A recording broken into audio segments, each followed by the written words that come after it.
America's North Woods border region. Within this land of 10,000 lakes and miles of dense timber, a hideous creature is believed to lurk.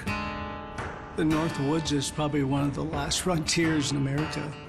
There's still a lot of places in this area that hasn't been set foot by man.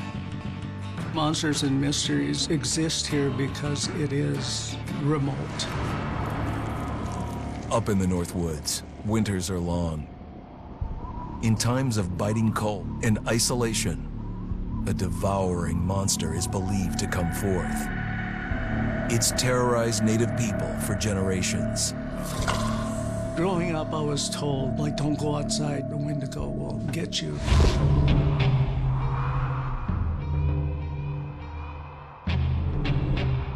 Among the traditions of the northern Algonquin tribes is the Wendigo, a monster that can seize hold of a person to carry out its hunger for human flesh.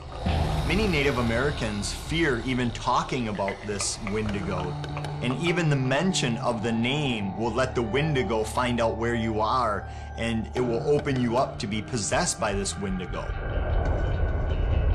The most famous case of a Wendigo possession took place in 1879 in the deep woods outside of Edmonton, Alberta. Swift Runner, a Cree Indian, was a trapper and a guide. He had left town the previous autumn with his wife, 6 children, and his mother.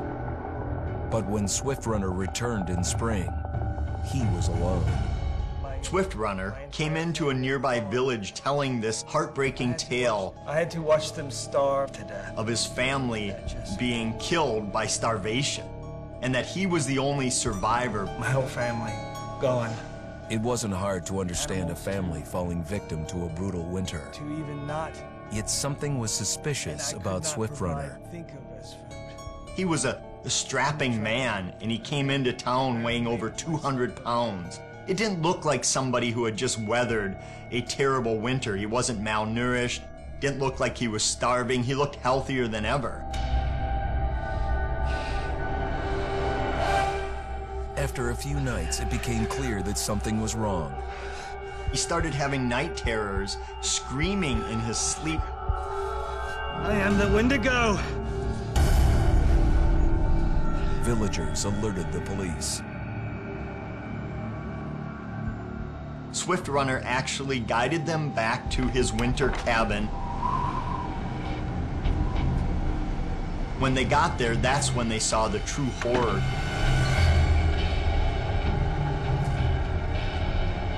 Human skulls were scattered around, many bones, some of which had been snapped in half, and the marrow inside had been drained. They had never seen anything like it. Swift Runner had killed his entire family, shooting them, hitting them with an axe, strangling, and then eating most of their bodies.